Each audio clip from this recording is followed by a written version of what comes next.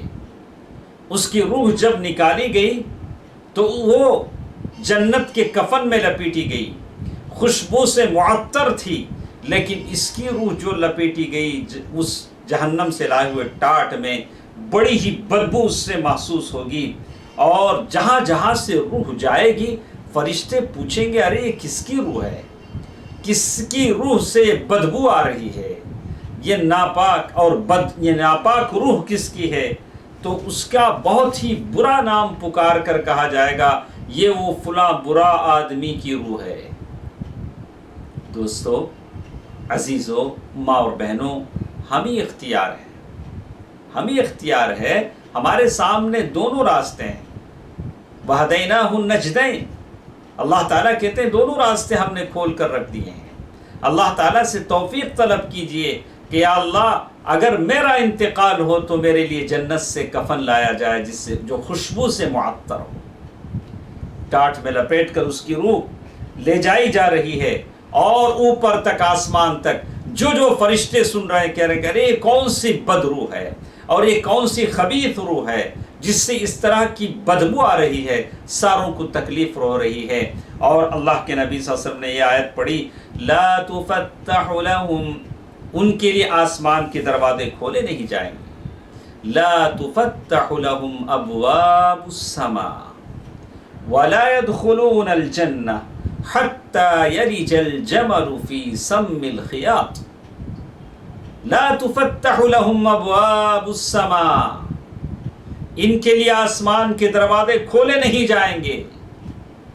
ایسی بھی کیا روح ہے، آسمان کے دروازے ان پر بند ہیں، کبھی آسمان کے دروازے اس کے لیے نہیں کھلے تھے، کبھی اس کی دعا اللہ کے بارگاہ میں نہیں گئی تھی، کبھی اخلاص سے اس نے لا الہ الا اللہ نہیں پڑھا تھا۔ ایسے آدمی کی روح کے لیے آسمان کے دروازے کھولے نہیں جائیں گے۔ اللہ کے نبی صلی اللہ علیہ وسلم نے آیت پڑھی سورۃ الاعراف آیت نمبر 40، جس میں کہا لا تفتح لهم ابواب السماء ولا يدخلون الجنہ، یہ جنت میں داخل نہیں ہوں گے، کب تک؟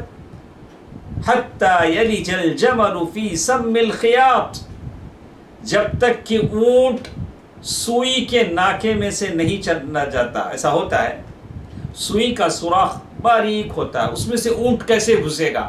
اونٹ اس میں سے نہیں جائے گا، یہ جنت میں نہیں جائے گا، الا ہے کہ وہ مسلمان ہو، اہل الکبائر میں سے ہو، بڑے بڑے گناہ کیے ہوں، تو بڑے گناہ کرنے والے اللہ تعالیٰ کی مشیت کے تحت ہوتے ہیں، اللہ تعالیٰ چاہے تو ان کو معاف کر کے پھر جنت میں داخل کرتے ہیں۔ اللہ تبارک و تعالیٰ پھر کہتے ہیں کہ اس کی روح آسمان تک گئی، لیکن آسمان کے دروازے اس کے لیے نہیں کھولے جائیں گے، اور پھر اس کے ساتھ کیا ہوگا؟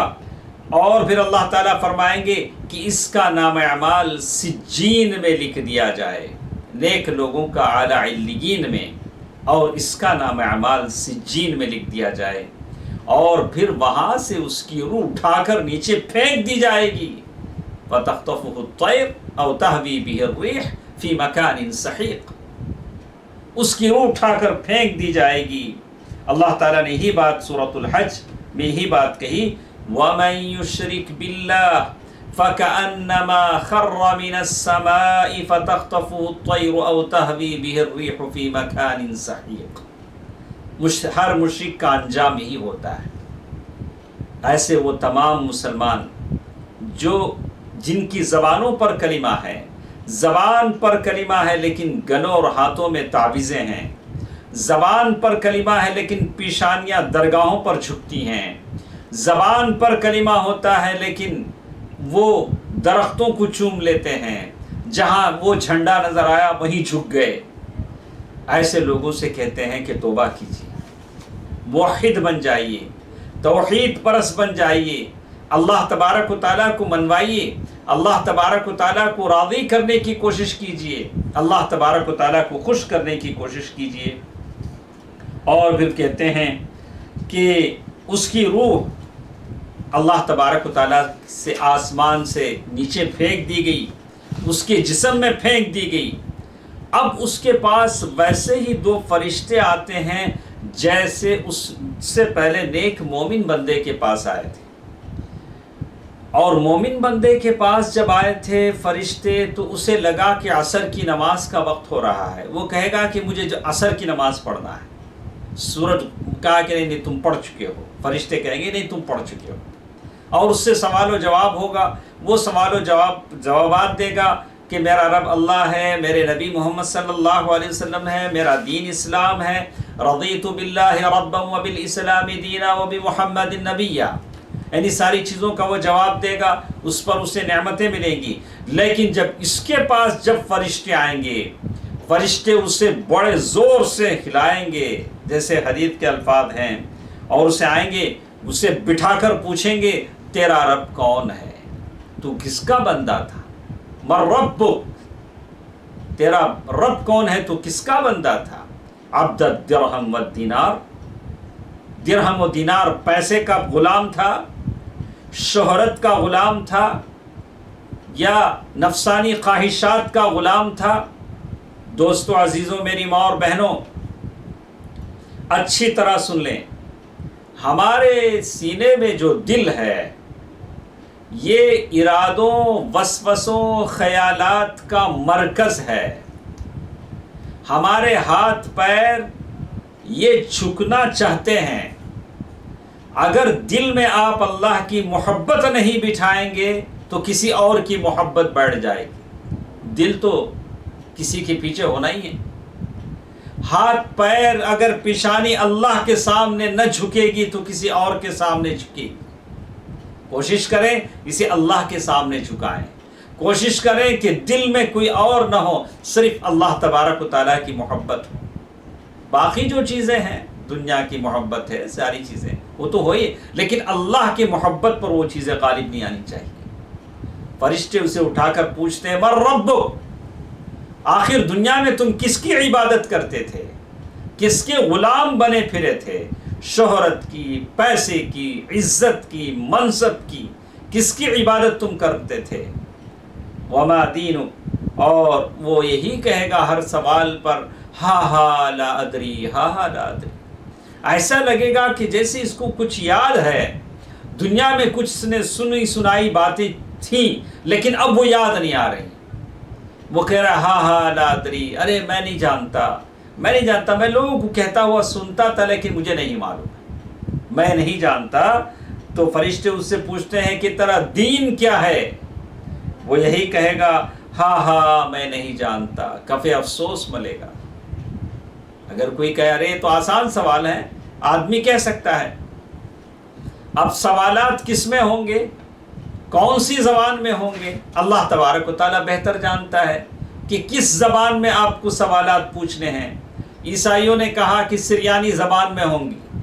وہ چونکہ اپنی بات بتانے کے انہوں نے کہا. شیخ ابن عثیمین رحمہ اللہ سے پوچھا گیا تو انہوں نے کہا کہ اللہ ہر شخص کو جو زبان سمجھتا ہے اس زبان میں وہ سوال کریں گے. ساری زبانیں اللہ تبارک و تعالیٰ کی اللہ نے پیدا کی. تو معلوم یہ ہوتا ہے کہ ہر سوال کے جواب میں وہ یہی کہے گا کہ ہا ہا لا ادری، ہا ہا لا ادری، میں نہیں جانتا، مجھے نہیں معلوم ہے. تو کہتے ہیں کہ آسمان سے ایک پکارنے والا پکار کر کہتا ہے یہ جھوٹا ہے، یہ جھوٹا ہے، اسے کچھ نہیں معلوم ہے. دوستو عزیزو، آج بھی ہم یہی کیفیت میں جیتے ہیں، غیر یقینی کیفیت میں جیتے ہیں. ہم کو دینی احکام نہیں معلوم، عقیدے کی بنیادیں نہیں معلوم، اپنا منہج نہیں معلوم، اللہ تبارک و تعالیٰ کے اسماء و صفات کے بارے میں نہیں معلوم. توحید الوہیت کیا ہوتی ہے، توحید ربوبیت کیا ہوتی ہے، توحید الاسماء والصفات کیا ہے، اللہ تبارک و تعالیٰ کی تعلق سے کیسے بولنا چاہیے، اللہ تبارک و تعالیٰ کے بارے میں کیسا ایمان رکھنا چاہیے، نبی کریم صلی اللہ علیہ وسلم کی توقیر کیسی ہونی چاہیے، آپ کے ہم پر کیا کیا واجبات ہیں، یہ ساری باتیں ہم کو نہیں معلوم.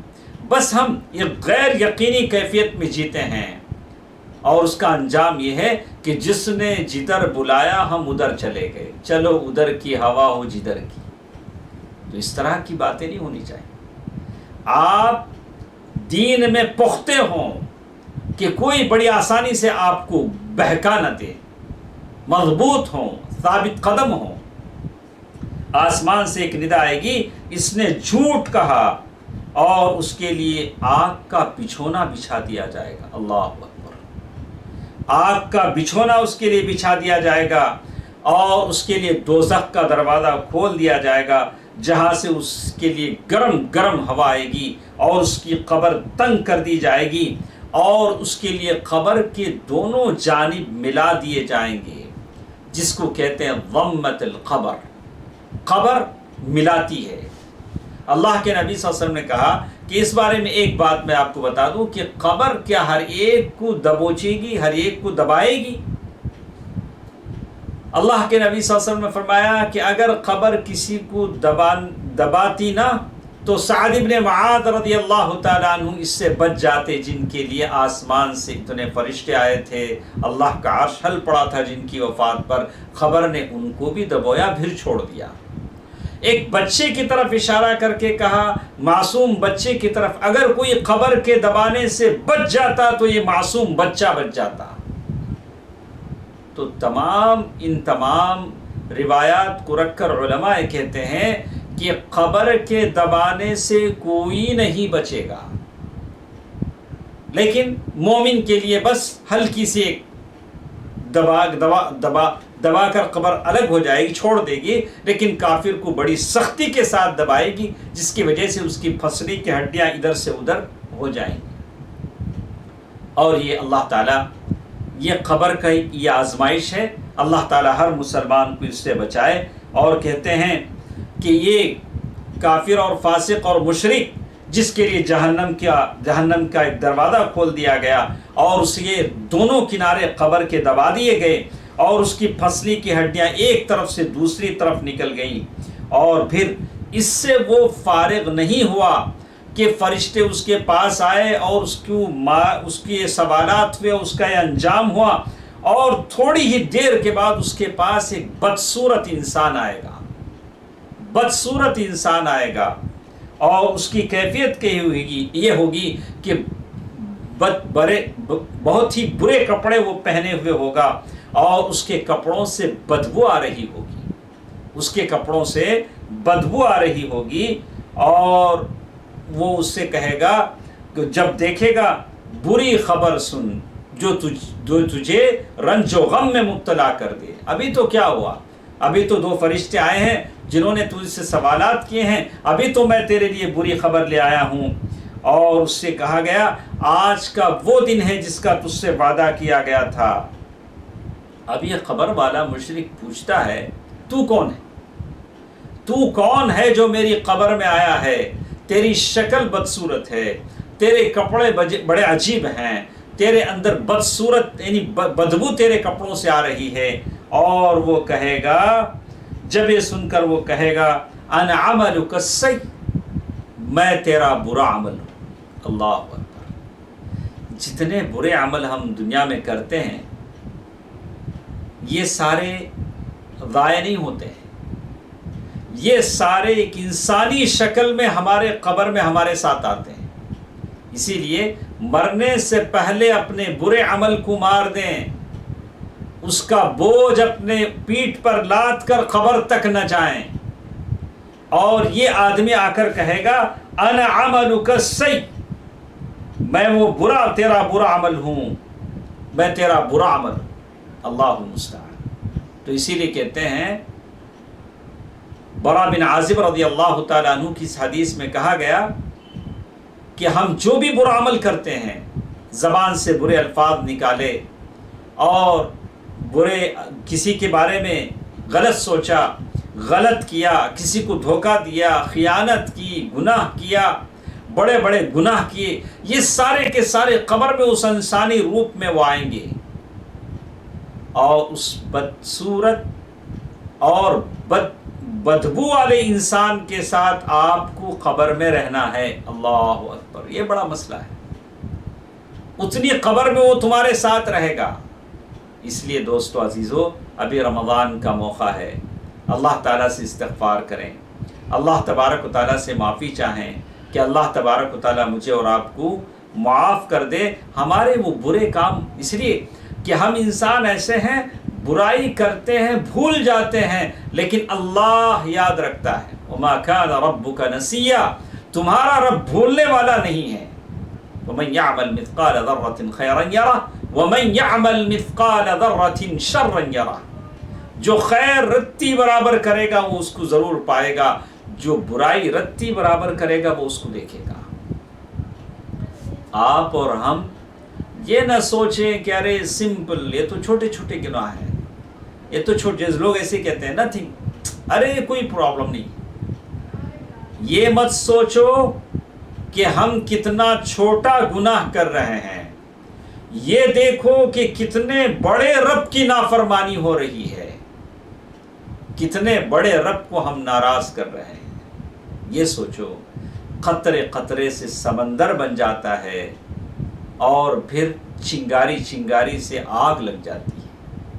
آدمی کوشش کرے گناہوں سے بچنے کی، جب وہ دیکھے گا اس آدمی کو، گنہگار آدمی کو اپنے قبر میں، تو وہ کہے گا اے رب قیامت قائم کر دیجیے۔ قیامت قائم نہ ہو، نیک آدمی تو کہا تھا یا رب اقیم الساعہ، یا اللہ قیامت قائم ہو جائے، میں وہ جنت میں اس محل میں جانا چاہتا ہوں، لیکن یہ برا آدمی کہے گا کہ اللہ قیامت قائم نہ ہو۔ اب مجھے یقین ہو گیا ہے، اب قیامت قائم ہوگی تو پھر اللہ تعالیٰ کے پاس میرا حساب ہوگا، اور صحائف اور نام اعمال دیے جائیں گے، تطائر الصحف، میزان ہوگا اور پل صراط ہوگا، وہاں سے گزرنا ہوگا، اور پھر یہ سارے مراحل مجھے طے کرنے ہوں گے، اور آخر میں میرا انجام العیاذ باللہ جہنم ہوگا۔ اسی لیے قیامت قائم نہ ہو۔ اور ایک روایت میں آتا ہے کہ جیسے کہا کہ پھر فرشتے اسے ماریں گے، پھر فرشتے اسے ماریں گے اور وہ زمین میں دھنستا جائے گا، زمین میں دھنستا جائے گا، اور جہنم کی کھڑکی اس کے لیے کھول دی جائے گی۔ تو دوستو عزیزو، ایک برے آدمی کا یہ انجام ہے جو ہم نے سنا ہے کہ برے آدمی کو یہ ساری چیزیں اللہ تبارک و تعالیٰ کے پاس خبر میں یہ ہوں گی۔ تو اب میرا اور آپ کا کام کیا ہے؟ دونوں چیزیں ہمارے سامنے آئیں گی۔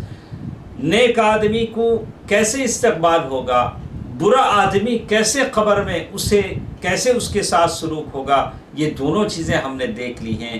تو میری یہ خواہش ہے، آپ کی بھی یہ خواہش ہوگی کہ اللہ تبارک و تعالیٰ کی جنت مجھے مل جائے، جنت مجھے مل جائے۔ چلیے کچھ دیر ہمارے پاس ٹائم ہے، ہم یہ جاننے کی کوشش کریں گے مختصر انداز میں کہ جنت میں جانے والوں کے لیے سب سے تھوڑے بہت کام ایسے کر لیں تاکہ اللہ تبارک و تعالیٰ مجھے اور آپ کو جنت دے دے، اور ہمارے لیے جنت کا کفن لایا جائے۔ اس کے لیے مجھے کیا کرنا ہوگا؟ تو سب سے پہلی چیز، صحیح معنی میں مسلمان بن جائیں۔ اسلام ایسی چیز نہیں ہے کہ میٹھا میٹھا ہپ ہپ، کڑوا کڑوا تھو تھو، یعنی جو اسلام میں آسان ہے کر لیا، جو مشکل ہے چھوڑ دیا۔ اسلام ایسا نہیں ہے۔ ادخلوا فی السلم کافہ ولا تتبعوا خطوات الشیطان، پورے کے پورے اسلام میں داخل ہو جاؤ، یعنی پورے مسلمان بن جاؤ اور عمل صالح کر لو تو جنت تمہاری ہے۔ پہلی چیز اللہ کے نبی صلی اللہ علیہ وسلم نے فرمایا، جس شخص نے کہا رضیت باللہ ربا وبالاسلام دینا وبمحمد نبیا، اس کے لیے جنت واجب ہو گئی۔ ابو سعید الخدری رضی اللہ تعالیٰ عنہ کی یہ حدیث ہے کہ جس نے کہا رضیت باللہ ربا وبالاسلام دینا وبمحمد نبیا، جنت اس کی ہو گئی۔ لیکن شرط ہے کہ پورا پورا مسلمان بنے اور اسلام کے سارے مسائل پر عمل کرے۔ کہا کہ اسلام میں جو آسان آسان ہے وہ کر لیں گے، جو مشکل مشکل ہے اسے چھوڑ دیں گے، نہیں، اسلام ایسا نہیں چاہتا ہے۔ یہ پہلی چیز ہے۔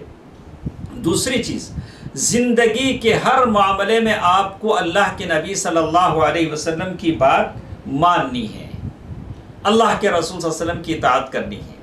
یہاں بھی آپ یہ نہیں کریں کہ چلو اس کو مان لیتے ہیں اس کو چھوڑ لیتے ہیں، جیسے بہت سارے ہیں جو سنتیں اچھی ہیں یا جو ان کے اماموں نے کہا کہ یہ کر سکتے ہیں کر لیا، اور جہاں اللہ کے نبی صلی اللہ علیہ وسلم کا طریقہ ان کے فرسودہ طریقوں، ان کے رسوم و رواج کے خلاف پڑتا ہے تو اس کو چھوڑ دیا، بلا کرے پورے اسلام پر اس زمانے میں کا عمل ہوتا نہیں ہوتا۔ ارے اسلام قیامت کی صبح تک ہے، اپنے آپ کو بدل نہیں سکتے ہو، لیکن قرآن اور حدیث کو بدل لیتے ہو۔ آپ اللہ کے رسول صلی اللہ علیہ وسلم کی پوری تابع داری کریں تو اللہ کے نبی صلی اللہ علیہ وسلم آپ کو کل وہاں حشر میں ملیں گے اور آپ کے لیے سفارش کریں گے۔ کوثر کا پانی وہاں کے آپ خورے آپ کے ہاتھوں میں تھما دیں گے، یہ چیزیں آپ کو ملیں گی۔ پل صراط پر اللہ کے نبی صلی اللہ علیہ وسلم سے ملاقات ہوگی، لیکن شرط ہے کہ اللہ کے نبی صلی اللہ علیہ وسلم کی بات مانو زندگی کے ہر معاملے میں۔ اسی طرح تیسری چیز، اپنے اندر نرم مزاجی پیدا کرو، ہر ایک کے ساتھ نرمی کے ساتھ سلوک کرو اور عاجزی کے ساتھ، ایسا نہیں کہ اکڑتے ہوئے، صورت بنائے ہوئے اور لوگوں کو نفرت کی نگاہوں سے دیکھتے ہوئے کہ جیسے جنت اللہ نے صرف میرے لیے پیدا کی ہے، پوری زمین پر میں اکیلا ہی جو اچھا، باقی سب غلط ہے، العیاذ باللہ۔ ایسا اگر آپ سوچیں گے، اللہ کے نبی صلی اللہ علیہ وسلم نے فرمایا جنت میں ایسے لوگ داخل ہوں گے جن کے دل چڑیوں جیسے ہوں گے۔ کیا کہا؟ جنت میں ایسے لوگ داخل ہوں گے، ابو ہریرہ رضی اللہ تعالیٰ عنہ کی حدیث ہے، صحیح مسلم کی روایت ہے، کہا کہ جنت میں ایسے لوگ داخل ہوں گے جن کے دل چڑیوں جیسے ہوں گے، یعنی ان کے اندر تکبر نہیں ہوگا، ان کے اندر فرعونیت نہیں ہوگی، وہ اپنی دولت پر، منصب پر، اپنی صحت پر فخر و غرور کو لے کر چلتے نہیں ہوں گے، بڑی عاجزی کے ساتھ ہوں گے، بڑے انکساری کے ساتھ ہوں گے، تواضع کے ساتھ ہوں گے۔ تو چلو جنت تمہاری ہے، جنت تمہاری ہے۔ ہو سکتا ہے تمہارے پاس پیسہ ہو سکتا ہے تمہارے پاس صحت ہو سکتا ہے تم بڑے خاندان کے آدمی ہو، لیکن اسلام تمہارے سینے میں، دل میں کتنا ہے اور اس غریب کے دل میں کتنا ہے، یہ اللہ بہتر جانتا ہے۔ کس کا دل ایمان سے بھرا ہوا ہے، قلب سلیم کس کے سینے میں ہے، اللہ کو بہتر معلوم ہے۔ اور ایک چیز جس کے بارے میں اللہ کے نبی صلی اللہ علیہ وسلم نے کہا کہ جنت میں اگر آدمی جاتا ہے تو کہا کہ بہت سارے ہیں جو غریب ہیں، محتاج ہیں، ان کے تعلق سے اللہ کے نبی صلی اللہ علیہ وسلم فرمایا کیا میں تمہیں نہ بتاؤں کہ جنت میں جانے والے لوگ کون ہیں؟ صحابہ کرام نے فرمایا کہ کیوں نہیں اللہ کے رسول، بتائیے کہ جنت میں کون کون جاتے ہیں۔ ہر ناتواں، کمزور، لوگوں کے نزدیک کمزور ہیں، غریب ہیں، لیکن اللہ کے نزدیک بڑے ایماندار ہیں۔ لیکن آج کل ہم لوگ دیکھتے ہیں کہ لوگ غریب بھی ہیں، دولت میں بھی غریب ہیں، ایمان میں بھی غریب ہیں۔ ایسا نہیں ہونا چاہیے۔ ہم غریب ضرور ہیں، لیکن وقت پر نماز تو پڑھ سکتے ہیں، اس کے لیے کون سے پیسے خرچ ہوتے ہیں؟ ہم غریب ضرور ہیں، توحید پرست تو بن سکتے ہیں، اس کے لیے کون سی دولت آپ کو دینی پڑتی ہے؟ ایسا نہیں ہو۔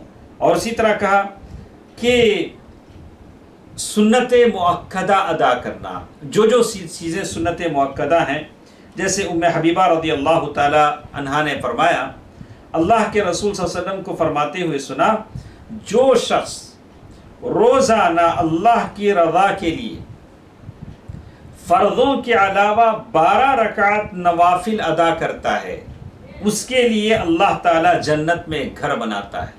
یہ کون کہہ رہی؟ ام حبیبہ رضی اللہ تعالی عنہا اللہ کے نبی صلی اللہ علیہ وسلم کی بیوی ہیں۔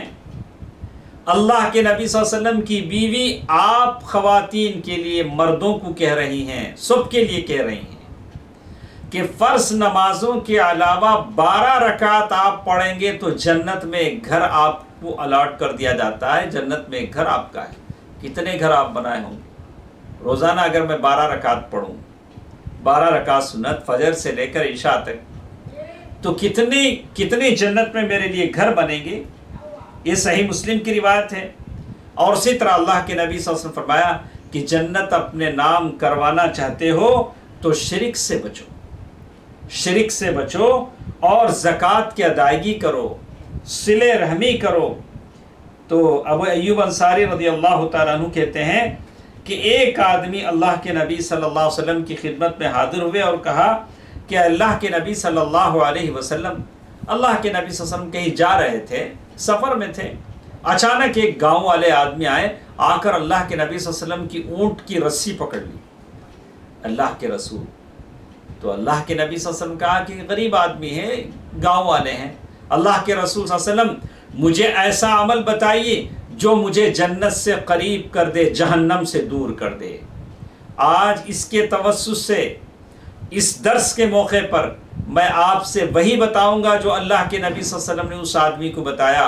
اونٹ کی رسی نکیل اس آدمی کے ہاتھ میں ہے اور وہ سوال کر رہے ہیں۔ اللہ کے نبی صلی اللہ علیہ وسلم نے اس آدمی سے ہی کہا کہ اللہ کی بندگی کرو، اس کے ساتھ کسی کو شریک نہ ٹھہراؤ۔ اللہ کے نبی صلی اللہ علیہ وسلم کہا نماز قائم کرو، نماز اس کے وقت پر اس کے طریقے سے پڑھو، زکوٰۃ ادا کرو، اور رشتہ داری کا خیال رکھو۔ رشتہ داری کا خیال اللہ کے نبی صلی اللہ علیہ وسلم نے کس سے جوڑا؟ توحید سے جوڑا، نماز سے جوڑا، زکوٰۃ سے جوڑا۔ یہ رشتہ داری کا خیال کرو۔ ایسا نہیں ہے کہ نماز میں پکے ہیں، روزے میں پکے ہیں، زکوٰۃ میں پکے ہیں، رشتہ داری میں کچے ہیں، بولا کہ نہیں اب تو فیل ہو گئے۔ ایسا نہیں ہونا چاہیے۔ اللہ کے نبی صلی اللہ علیہ وسلم نے اتنی بات بتانے کے بعد ان سے کہا تو یہ چیزیں تمہیں جنت سے قریب کر دیں گی، جہنم سے دور کر دیں گی۔ دع الناقہ، اب تو میری اونٹنی چھوڑ دو، اب تو میری اونٹنی کی رسی چھوڑ دو، ہم جائیں گے۔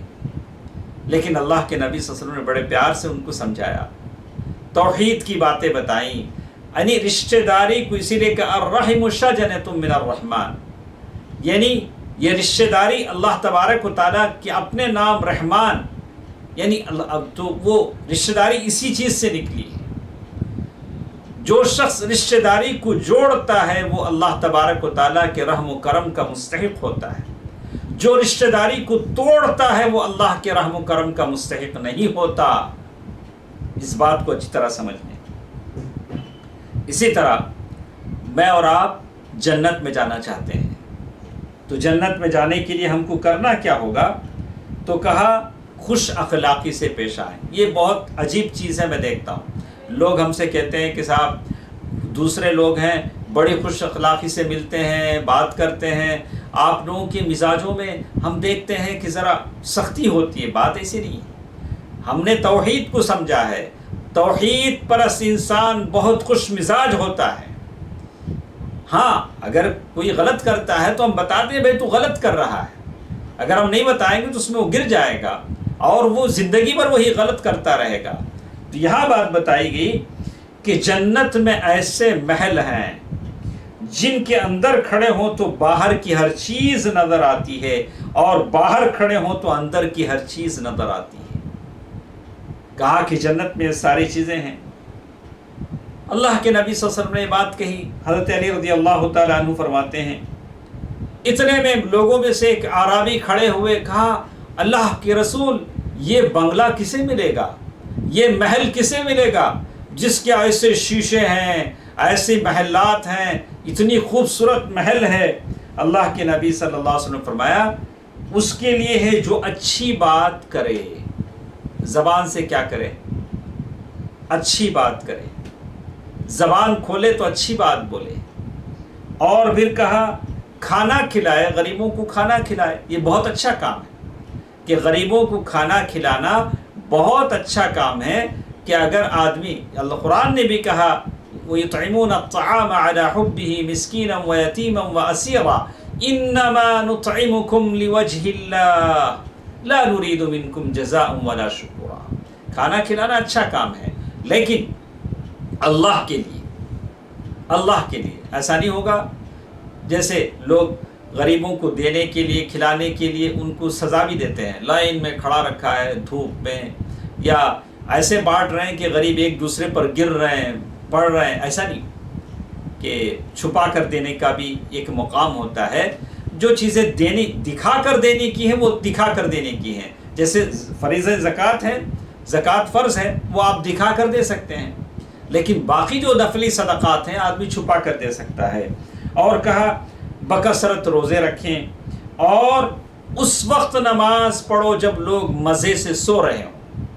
ابھی یہ تاخرات ہے، ابھی ہو سکتا ہے کل بھی اللہ تعالیٰ ہمیں دے دے موقع۔ کہا کہ ایسی موقع کو غنیمت جانیں۔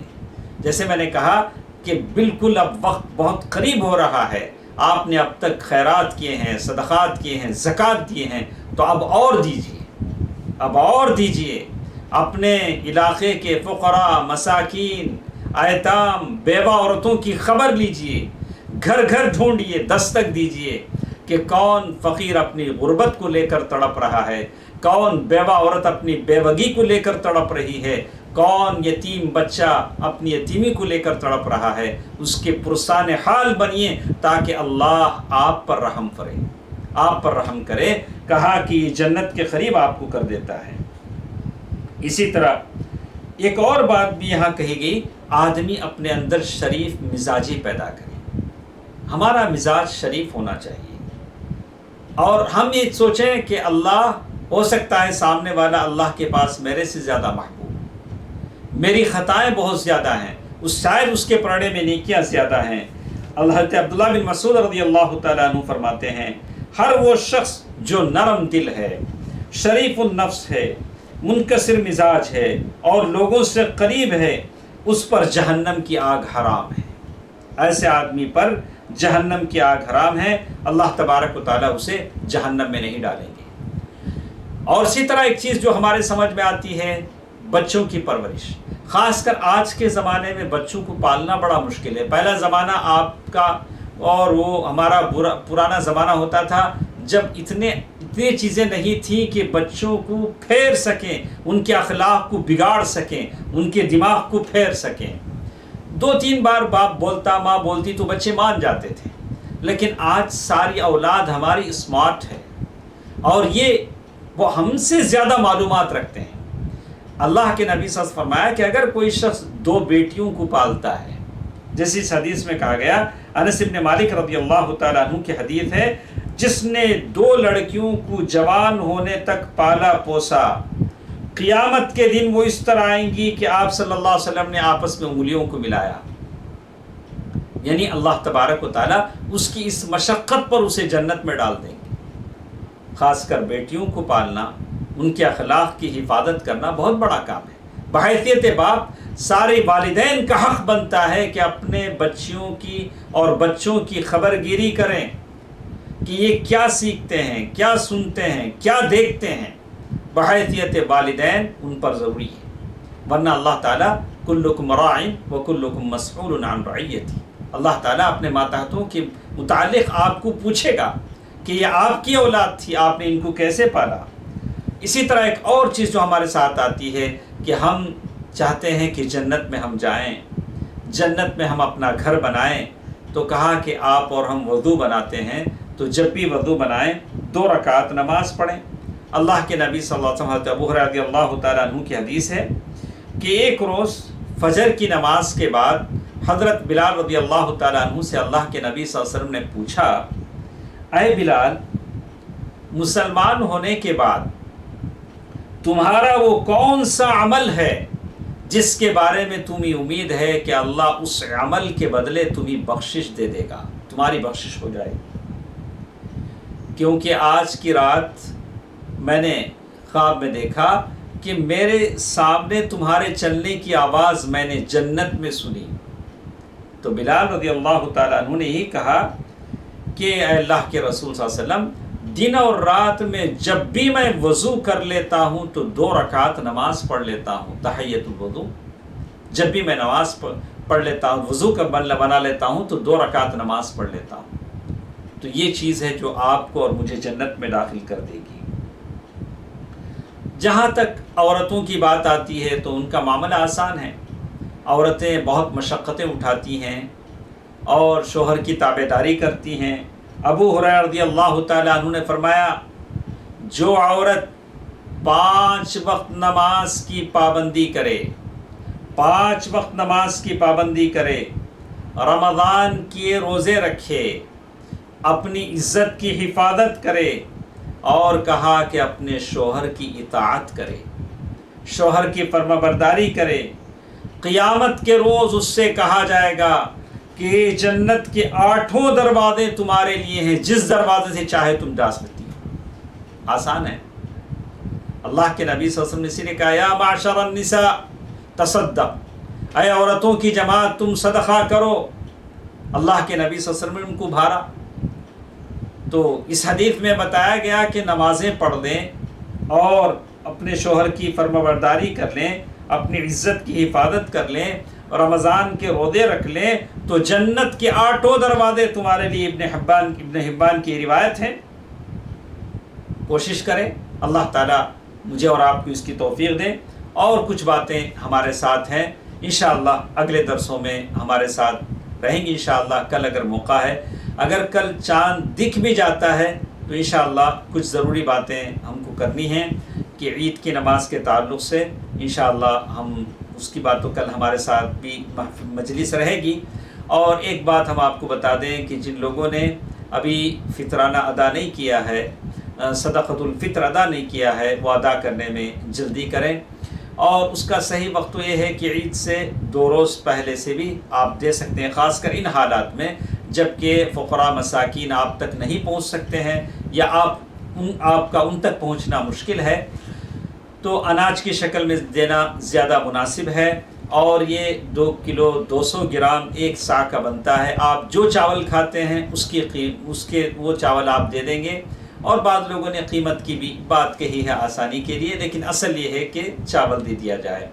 اور اسی طرح وہ عید کی نماز سے پہل آپ کو دے دینا ہے، عید کی نماز کے بعد جو دیں گے وہ شمار نہیں ہوگا۔ اور وہ کچھ بڑھا کر بھی آپ دے سکتے ہیں، تو یہ نہیں ہوگا کہ آپ بالکل تول ناپ کر دیں کہ 2 کلو 200 گرام ہی دینی ہے، 2.5 کلو ہی دینی ہے، ایسی ضروری ہے، کوئی 3 کلو بھی دے سکتا ہے۔ تو وہ دینے میں جلدی کریں اور استغفار کریں اللہ تبارک و تعالیٰ سے، اور اللہ تبارک و تعالیٰ سے دعا کریں۔ یہ چند باتیں تھیں، لیکن ابھی ہمارا سفر اور بھی باقی ہے کہ جنت میں جانے کے لیے مجھے اور آپ کو کیا کیا عمل کرنے ہیں۔ تو انشاءاللہ کل کے درس میں ہم آپ کو بتائیں گے کہ عید کی نماز کا طریقہ کیا ہوگا۔ اور یہ صدقہ فطر کی کچھ باتیں تھیں۔ فطرانہ جو آدمی دیتا ہے اس لیے دیتا ہے کہ جو خطائیں لغزشیں روزے کی حالت میں ہو جاتی ہیں اس کا یہ ہو جائے اور تلافی ہو جائے، اور غرباء اور مساکین کو بھی ہمارے ساتھ عید کی خوشیاں منانے کا موقع مل جائے، اسی لیے آدمی صدقہ فطر دیتا ہے۔ اور یہ اللہ کے رسول صلی اللہ علیہ وسلم کا حکم ہے، گھر کے سارے افراد کی طرف سے صدقہ فطر دیا جائے گا۔ یہاں تک کہ بعض سلف، حضرت عثمان رضی اللہ تعالیٰ عنہ کی بات تھی کہ پیٹ میں بھی اگر جنین بچہ ہو تو اس کے تعلق سے بھی انہوں نے دینے کی بات کہی، لیکن جمہور کے پاس یہ چیز نہیں ہے۔ مستحب ہے، اگر کوئی دینا چاہے تو دے لے سکتا ہے، ضروری نہیں ہے۔ یہ چند باتیں تھیں جو آج کی اس مجلس میں ہمارے ساتھ تھیں۔ اللہ تبارک و تعالیٰ سے دعا کریں کہ ہمارا انجام اللہ تبارک و تعالیٰ نیک لوگوں کے ساتھ کرے۔ اللہ تبارک و تعالیٰ رمضان المبارک میں جو خطائیں لغزشیں عبادات کے بجا لانے میں ہم سے ہو گئی ہیں، اللہ تعالیٰ اس کو معاف فرمائے۔ اللہ تعالیٰ جنت والوں میں سے ہم تمام کو بنائے۔ اللہ تبارک و تعالیٰ جتنے لوگ پریشان ہیں ان کی پریشانیوں کو دور فرمائے۔ اللہ تعالیٰ عالم اسلام کے تمام مسلمانوں پر رحم فرمائے۔ اللہ تبارک و تعالیٰ ہمارے مال و دولت میں برکت عنایت فرمائے۔ اللہ تبارک و تعالیٰ رحمت کے جو خزانے ہیں وہ تمام ہم کو عطا فرمائے۔ ہم تمام کے مرحومین کو اللہ تعالیٰ بخشش عطا فرمائے اور ان کو مغفرت عطا فرمائے، ان کے خبروں کو نور سے بھر دے، جنت الفردوس میں انہیں جگہ عطا فرمائے۔ ان اللہ ملائکتہ یصلون علی النبی یا ایھا الذین آمنوا صلوا علیہ وسلموا تسلیما۔ اللهم صل علی محمد وعلی آل محمد کما صلیت علی ابراہیم وعلی آل ابراہیم انک حمید مجید۔ اللهم بارک علی محمد وعلی آل محمد كما باركت على إبراهيم وعلى آل إبراهيم إنك حميد مجيد برحمتك يا أرحم الراحمين والحمد لله رب العالمين والسلام عليكم ورحمة الله وبركاته۔